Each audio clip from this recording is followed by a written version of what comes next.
Applied behavior analysis is the science of learning. It is the application of the basic principles of learning applied to the instructional needs of children with disabilities. Although it does not have to necessarily be with children with disabilities, it is most often applied there. The same principles govern the behavior of typically developing children and typically developing people. They are the principles that were uncovered through the research of B.F. Skinner. And those basic principles are reinforcement, something that happens after behavior that's good makes it happen more often. In addition, punishment, something bad that happens after behavior makes that behavior occur less frequently. And then there are principles related to motivation, what we call extinction, and what we call stimulus control. Those are the five basic principles of learning. Those of us who use applied behavior analysis to treat children with autism use those basic principles to guide what we do. We don't make use of cognitive mental processes to explain difficulties. We don't make use of developmental processes, although we understand that people develop in very precise and customary sort of ways.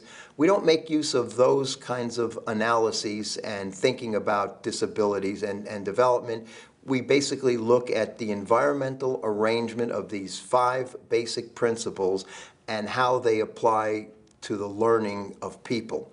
Then we very intensely program those principles in the case of children with autism to ensure that they learn as quickly as possible. For some reason, the basic principles do not affect children in the everyday natural sort of way that it's affected our behavior, and therefore we have to program very precise and intense ways of overcoming the difficulties. So we look at the way in which all people learn, and then we very precisely program those basic principles to overcome the difficulties that are associated with the learning needs of children with autism. Now, within the context of that, there has developed an approach to teaching language, and it's sometimes referred to as the VB approach.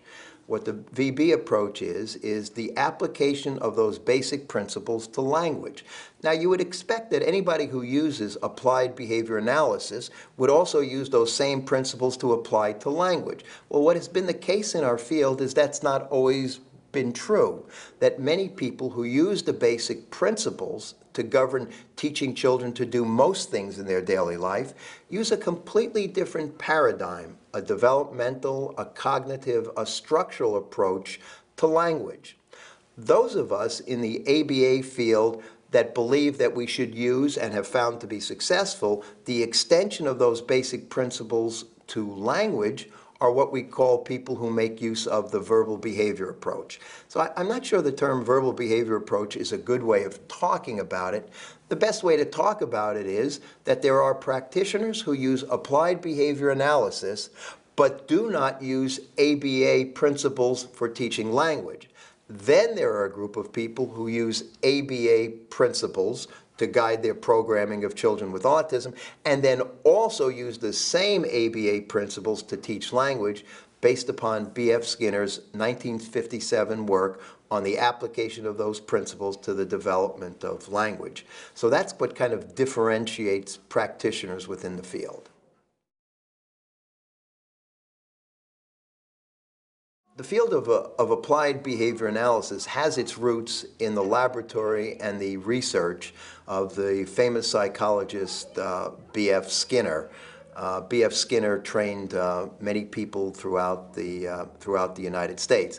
I had the good fortune of being somewhat associated with Skinner in the sense that the people that I studied with, Dr. W. Scott Wood, comes out of kind of Skinner's lineage. He was trained by somebody who was trained by B.F. Skinner and was a close colleague of B.F. Skinner, Dr. Jack Michael. So the roots of my academic training reach back through my mentor and through his mentor, Dr. Jack Michael, to B.F. Skinner and his laboratory.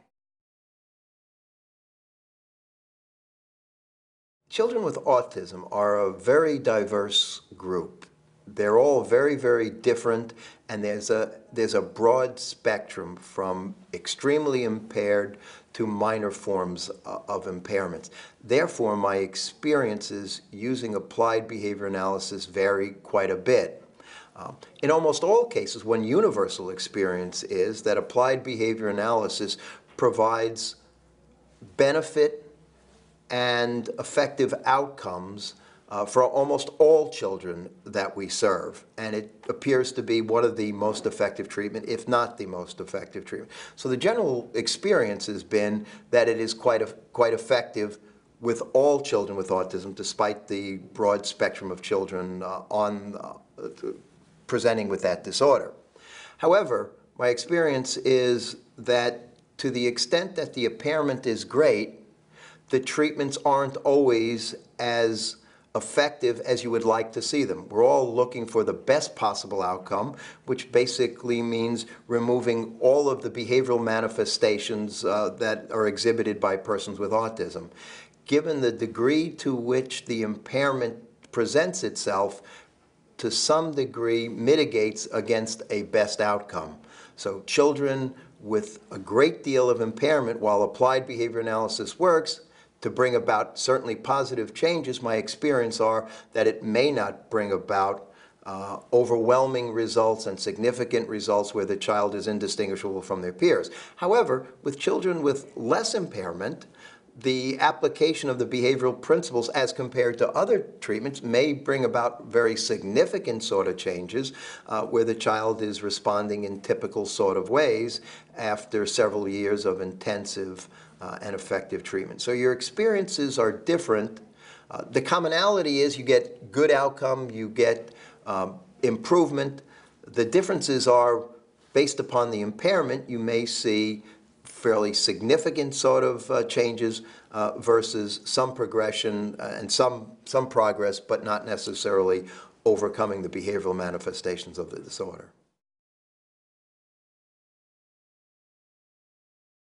Most of the children here at the clinic, we get children with the greatest level of impairment, and most of them are not aware of necessarily their differences from other children or the differences in some of the other children. Now, there are some children here with less disability who will actually make comments about, boy, isn't that unusual what he's doing, and that's pretty odd, or watch somebody engage in problem behavior or some other difficulty and kind of spend a lot of time kind of looking and watching. They certainly have great interest in one another, many of the children.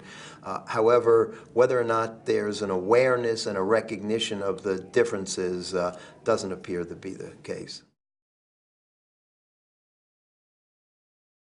Applied behavior analysis, which is the application of learning principles to the important instructional and social needs of persons, is pretty much for everybody. Those same principles guide your life whether or not you're aware of them.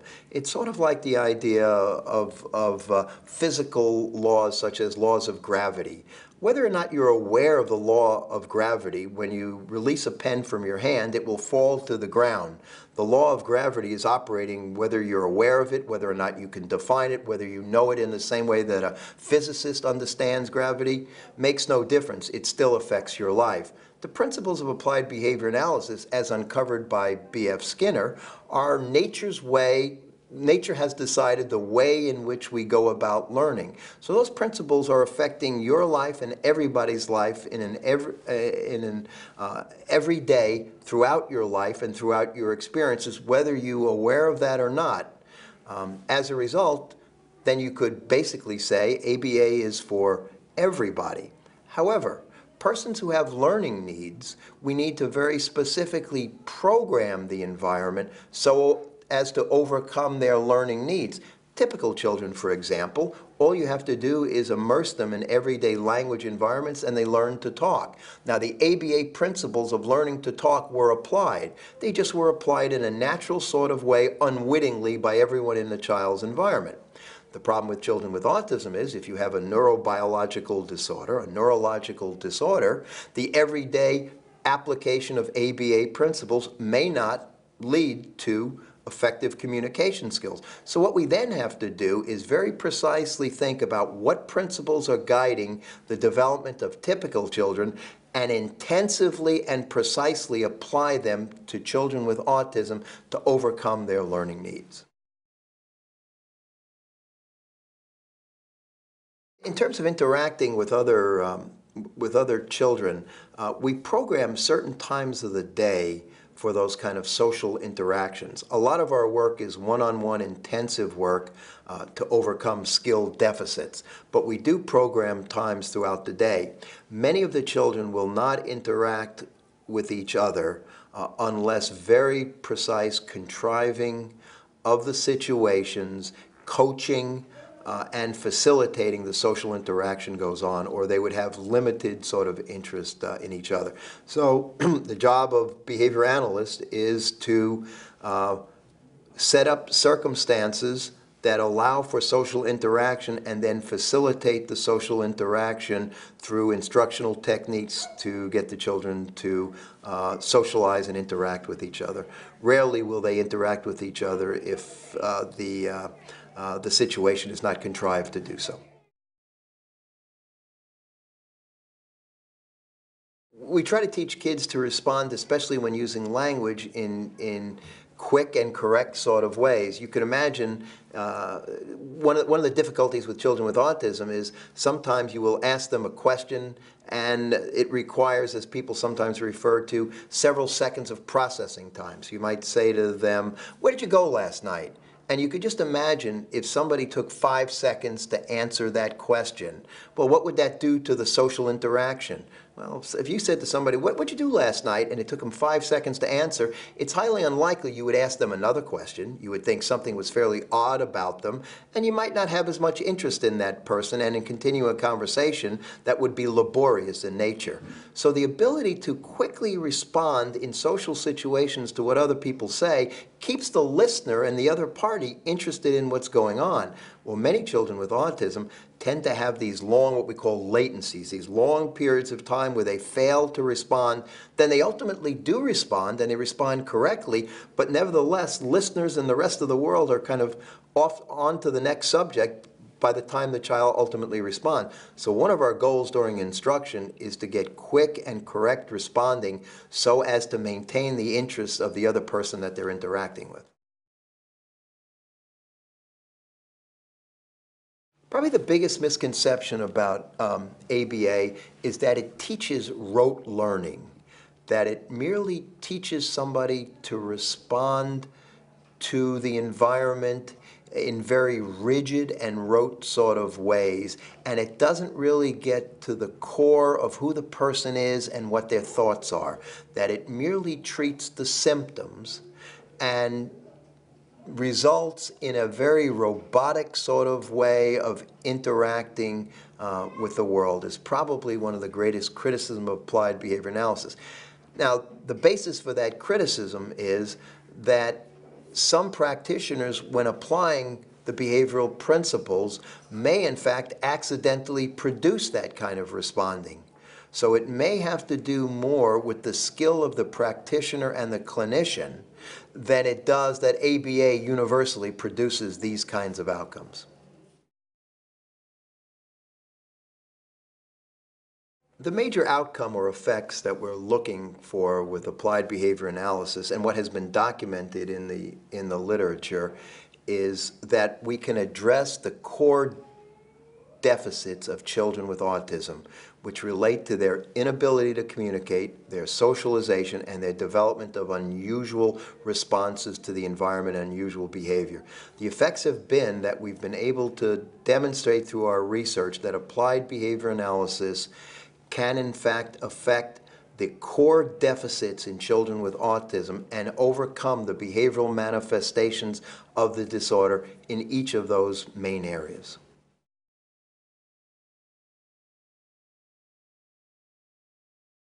There have been about 10 well-controlled research studies that have demonstrated the benefit of applied behavior analysis.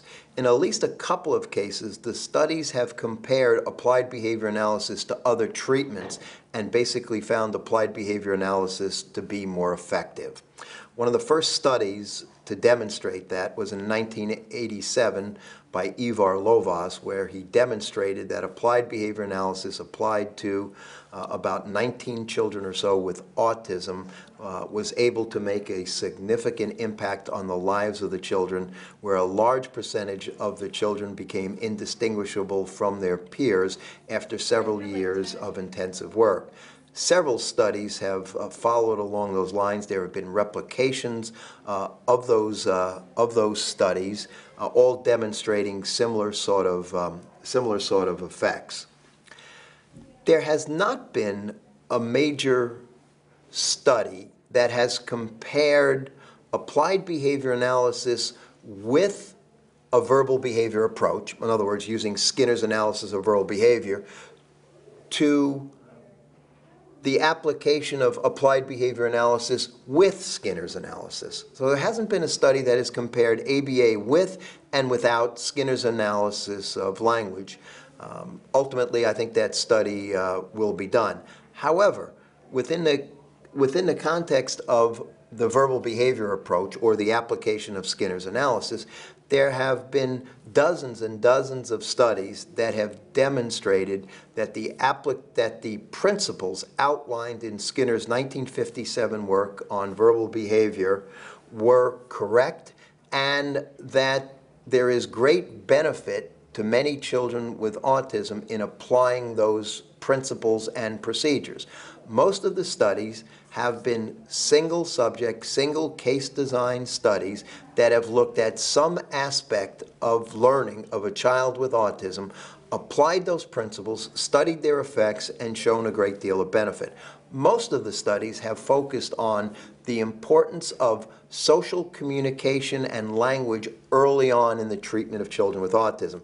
Most of the studies in the area of Skinner's analysis of verbal behavior have focused on the importance of man training. Man training refers to initiation by children, social initiation by children with the use of language to get the things they want. Many, many studies have demonstrated the benefit of that early approach to teaching children with autism, and here in our clinic, that's generally where we start with most children. So overall, there have been several studies showing ABA has been effective, and then there have been many, many studies that have demonstrated the benefits and the accuracy of Skinner's analysis of verbal behavior as it relates to the learning needs of children with autism. The foundation for applied behavior analysis is the basic principles of learning. There have been, over the last 70 years or so, thousands and thousands and thousands of studies that have demonstrated that the basic principles of learning, reinforcement, extinction, punishment, stimulus, control, motivation, are what govern the behavior of human beings, that these basic principles are operating in our everyday lives. In addition, the application of those principles to the learning needs of persons with disabilities, thousands of studies have shown the benefit of that. So the foundation for applied behavior analysis is a strong research base related to the basic principles. Other therapies that purport to be effective with children with autism do not have that foundation. They do not have a set of basic principles that they then apply to the learning needs that have thousands and thousands of controlled experimental studies that suggest their benefit. And to differentiate other therapies from applied behavior analysis, I think that is a major distinction. It's the hundreds, if not thousands, of studies that support the basic principles versus other therapies that do not have that research base or foundation of basic principles to rely on.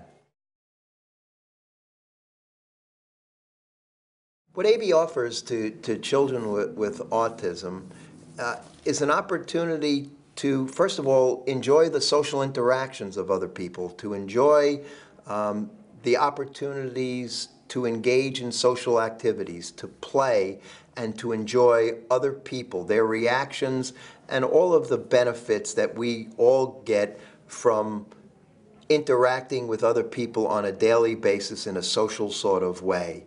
The opportunities also include the ability to do things independently, to be able to tell time, to be able to use money, to be able to care for yourself independently. All important issues in our lives, and applied behavior analysis offers that opportunity through its treatment methods to develop those sorts of skills.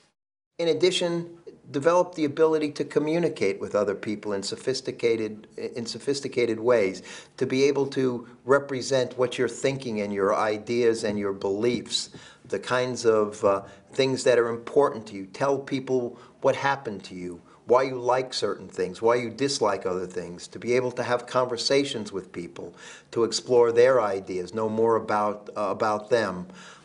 Through the development of language, children with autism have these opportunities opened up to them. I think what ABA offers to family and children is a treatment that's most likely to bring about a change in the behavioral manifestations of autism. To speak specifically, it leads to hope, the opportunity for changes to occur, for parents to develop the kinds of relationships with their children that they would like to see, that they have with their typical child, for children with autism to have many opportunities to have pleasing and productive social interactions and productive and pleasing sort of lives. So it offers an opportunity to receive a treatment that can bring about substantial changes, leading to a great deal of satisfaction for the children as well as the parents.